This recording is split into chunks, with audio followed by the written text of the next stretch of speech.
नमस्ते माई करची से कलम तक फैमिली, कैसे हैं आप लोग। आई होप आप सब बहुत अच्छे होंगे और वीकेंड को पूरी तरह से एंजॉय कर रहे होंगे। लेकिन मेरा ये वाला वीकेंड थोड़ा सा ट्विस्ट के साथ है। ट्विस्ट इसलिए क्योंकि कल यानी कि संडे को है मेरे बेटे रचित का बर्थडे। और मेरे बेटे रचित का बर्थडे मैं बहुत ही अलग तरह से मनाती हूँ। अलग तरह से इन द सेंस कि मैं रचित का बर्थडे किसी होटल में या किसी पार्टी ग्राउंड में कहीं भी पार्टी नहीं करती हूँ। आज तक नहीं किया। आज तक जब से उसने जन्म लिया हमने कहीं भी पार्टी नहीं की है।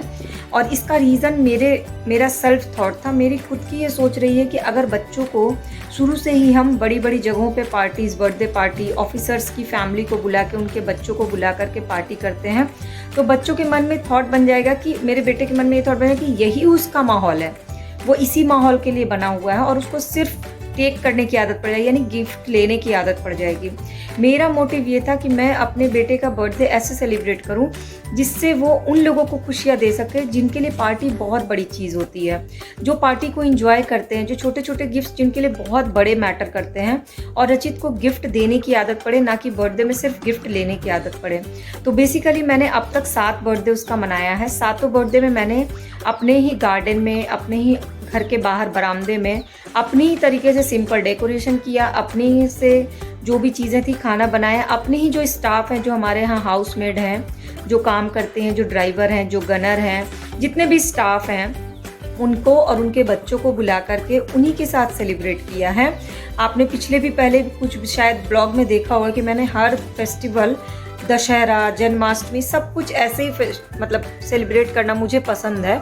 उसमें मैं डेकोरेशन सिंपल करती हूँ, जो भी मेरी इच्छा होती है, पसंद होता है सबको, उस हिसाब से जो मैं कर सकती हूँ उतना खाना बना लेती हूँ। 20-25 लोग तो अराउंड हो ही जाते हैं और सबके लिए रिटर्न गिफ्ट ले जाती हूँ और 4-5 इंटरेस्टिंग गेम खिलवाती हूँ। तो क्या हुआ कि कल मेरे हस्बैंड ने बोला रचित को कि चलो इस बार होटल में कर लेते हैं पार्टी, क्योंकि मम्मा की तबीयत शायद ठीक नहीं है तो होटल में कर लेते हैं। तो रचित ने बोला कि नहीं, मुझे ना मम्मा वाली ही पार्टी अच्छी लगती है, जो मम्मा घर में करती है, गेम्स खिलवाती है और जो मेरे सब दोस्त लोग आते हैं ना और अंकल जो आते हैं सब लोग, उनके साथ मुझे अच्छा लगता है और मैं सबको रिटर्न गिफ्ट दूंगा, वो मुझे पसंद है। मुझे होटल वाली पार्टी नहीं पसंद है। तो कहीं ना कहीं मुझे लगा कि वो वाली सोच जो मेरी जो मैं 7 साल से कर रही थी वो सक्सेसफुल रही, कि रचित को ये वाली चीज़ अच्छी लगी, ना कि होटल या किसी भी पार्टी हॉल में जा करके अपने बर्थडे की पार्टी करना। तो बेसिकली ये स्टोरी मैं इसलिए सुना रही हूँ क्योंकि आज सैटरडे है और कल संडे को मेरा रहता है क्लीनिंग डस्टिंग का काम। तो मैंने सारा काम आज ही कर लिया क्योंकि कल मुझे टाइम नहीं मिलेगा। और इसके बाद हाफ डे पूरा उसी में बीत गया। अब मैं कल के डेकोरेशन की तैयारी में लगी हूँ। मेरे पास डेकोरेटिव आइटम मैं हैंडमेड में बनाती रहती हूँ, उन्हीं चीज़ों से डेकोरेट करती हूँ। कल का मेन्यू क्या रहेगा, क्या चीज़ मैं बनाऊँगी। हालांकि इस बार एक छोटा सा ट्विस्ट है।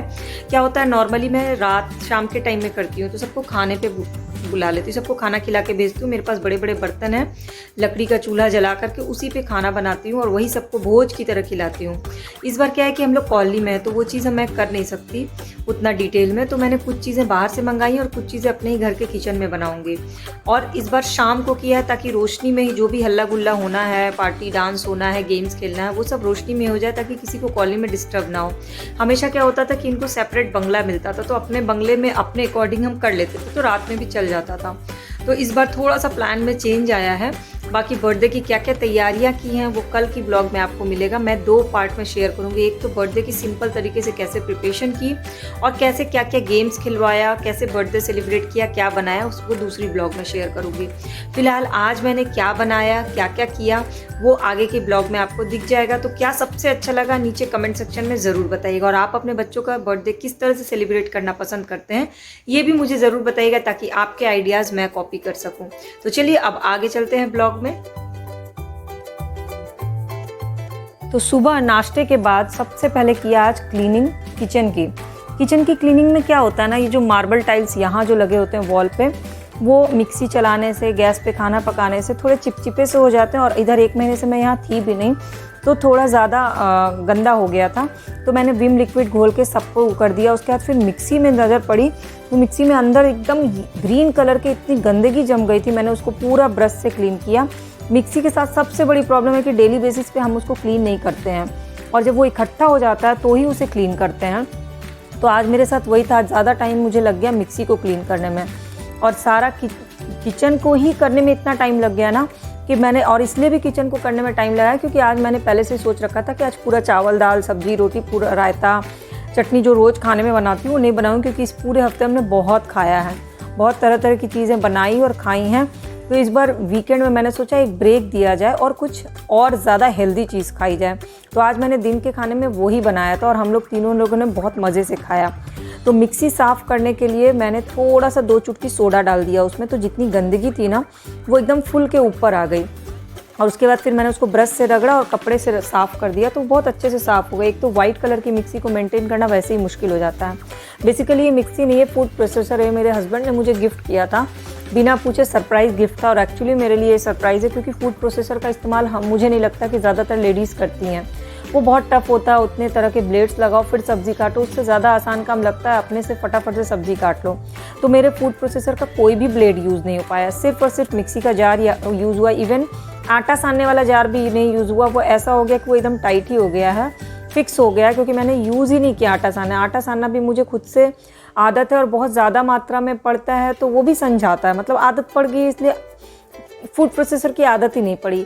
आपके घर में आप फूड प्रोसेसर यूज़ करते हैं या मिक्सी, सिंपल मिक्सी यूज़ करते हैं, मुझे ज़रूर बताइएगा, ताकि मुझे पता चले कि क्या मैं ही तो नहीं हूँ जो फूड प्रोसेसर इस्तेमाल करने से घबराती हूँ। मुझे लगता है कि नहीं, ये बहुत ज़्यादा टफ टास्क है, उतनी देर में तो मैं खुद से कर लूँगी। खैर, संडे की क्लीनिंग, डस्टिंग, पूरे घर की सफाई, सारे बेडशीट्स चेंज किए, बस वॉशरूम छोड़ दिया आज, क्योंकि वो संडे को जब मैं बाल धुलती हूँ तो ही साफ़ करती हूँ, और पूरा घर अच्छे से चमका दिया। और मेरी आदत है जिस दिन मैं पूरा घर डिटेल में अच्छे से चमकाती हूँ ना, जाले वाले छुड़ा के पूरा झाड़ू पोछा, एक एक चीज़ डस्टिंग, उस दिन शाम को मैं पूरे घर में धूप बत्ती जलाती हूँ। एक अजब सा ही शुद्धता टाइप की फील आती है मुझे। तो आज सैटरडे को इवनिंग में मैं वही करने वाली हूँ। और उसकी खुशबू मेरे हस्बैंड काफ़ी मिस कर रहे थे, बोले 1 महीने से मैं यहाँ नहीं थी तो ये सारी चीज़ें नहीं हो रही थी। इसलिए लोग कहते हैं ना कि घर गृहस्थी जो है ना वो एक लेडी ही बनाती है, और लेडी ही उसको सजाती है, संवारती है। मकान को घर बनाने का काम एक लेडी ही कर सकती है, और वो भी हर लेडी के में बाय डिफ़ॉल्ट ये शौक़ होता ही होता है। जैसे हम बचपन से ना कार और सुपर हीरोज़ से खेलते हुए नहीं आए, हमारे बचपन से बाय डिफ़ॉल्ट शौक़ था गुड़िया गुड्डा से खेलना, घर घर खेलना। किसी ने ज़बरदस्ती नहीं किया था कि ये खेलो, पर पता नहीं कैसे वही शौक़ हो गया। हमें नहीं पसंद आया बचपन से कार। जैसे रचित को बचपन से बाय डिफ़ॉल्ट उसको कार पसंद है, ऐसा नहीं कि हमने उसको कार दिया कि तुम कार से खेलो, उसको वही पसंद आया। तो कुछ चीज़ें मुझे लगता है बाय डिफ़ॉल्ट हो जाती हैं। हालांकि उसको ना वो सब करने में बहुत मज़ा आता है कि कुकिंग का कुछ चीज़ें उसको दे दो, खाना बनाने का बर्तन दे दो तो वो बनाता है, बट पहली पसंद उसकी जो है ना वो कार ही है। तो ये जो लड़का लड़की पसंद वाला डिफरेंस है ना, ये कुछ चीज़ें बाय डिफ़ॉल्ट आ जाती हैं। बाकी तो जैसे जैसे उनको परवरिश मिलती है, जैसे जैसे उनको माहौल मिलता है, वैसे वैसे उनकी सोच में, उनकी चीज़ों में बदलाव आता है। जैसे रचित को कुकिंग करना बहुत पसंद है, ड्राइंग करना बहुत पसंद है, डांस करना पसंद है, क्योंकि मैं ये सारी चीज़ें करती हूँ और मैक्सिमम टाइम वो मेरे साथ ही रहता है। तो उसको पढ़ाई के साथ साथ ये सारी चीज़ें, हॉबीज़ बहुत पसंद है। उसकी हॉबीज़ ऑटोमेटिकली डेवलप हो गई जस्ट बिकॉज ऑफ कि वो मेरे साथ रहता है। खैर, ये तो बहुत, अगर इस बारे में बात करूँ तो बहुत डीपली चली जाएगी बातें। तो फाइनली मेरे किचन का क्लीनिंग हो गया।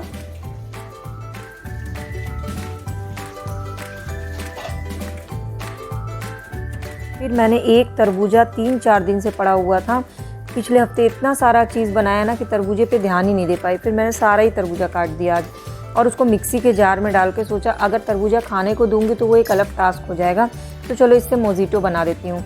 तो मेरे पास थोड़ा सा कच्चा आम पड़ा था, वो भी इसमें डाल दिया तरबूजे में। थोड़ा सा अदरक कद्दूकस किया हुआ डाला, काला नमक इसमें टेस्ट के अकॉर्डिंग, थोड़ी सी चीनी, 1 चम्मच के अराउंड चीनी, और थोड़ा सा भुना जीरा पाउडर डाला।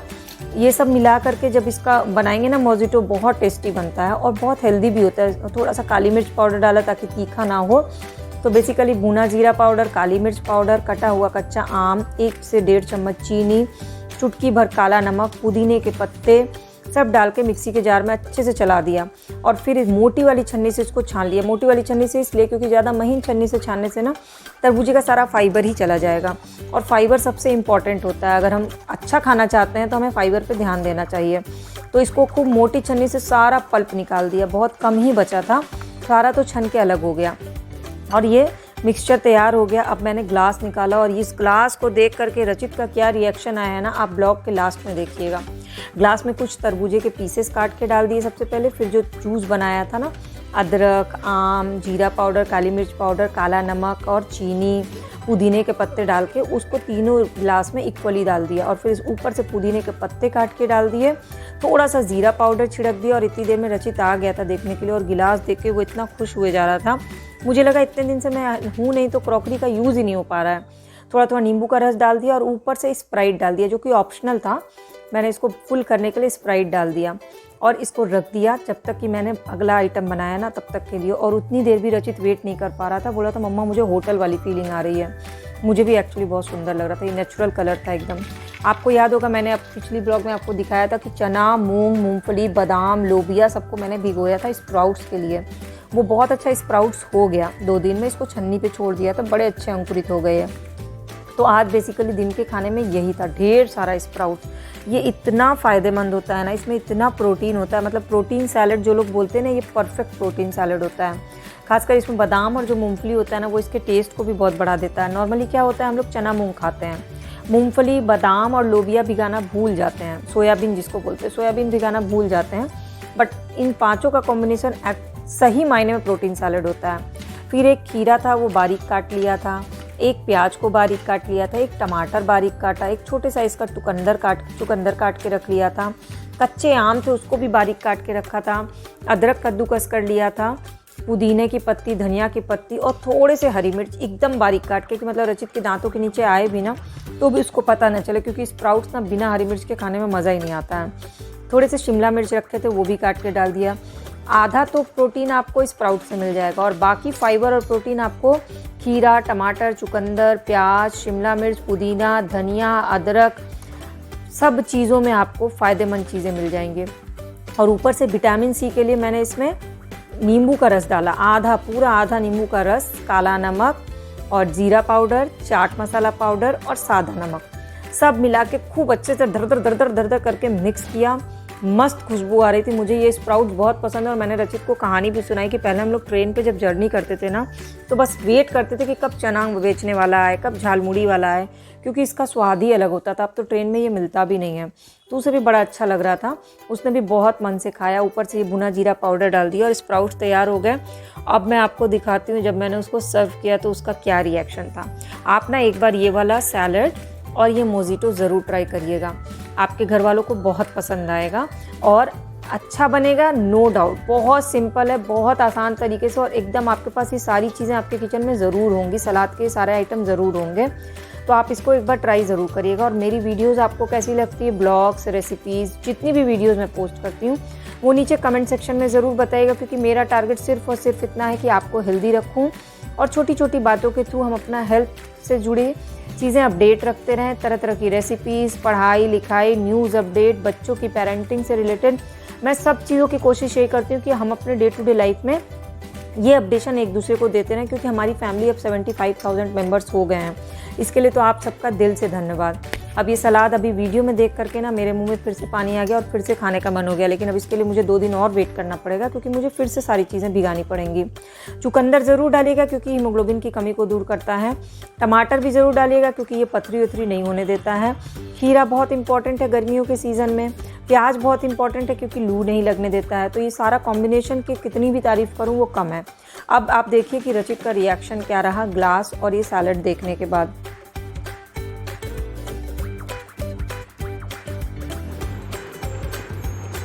वो जूस देख के ज़्यादा खुशी हो रही है कि गिलास देख के ज़्यादा खुशी हो रही है? तो इसी गिलास में हम तुमको बेल का शरबत पिलाया करेंगे। नहीं, हम इसके बाद तो बनवा दीजिएगा, इसके बाद बनवा दीजिएगा।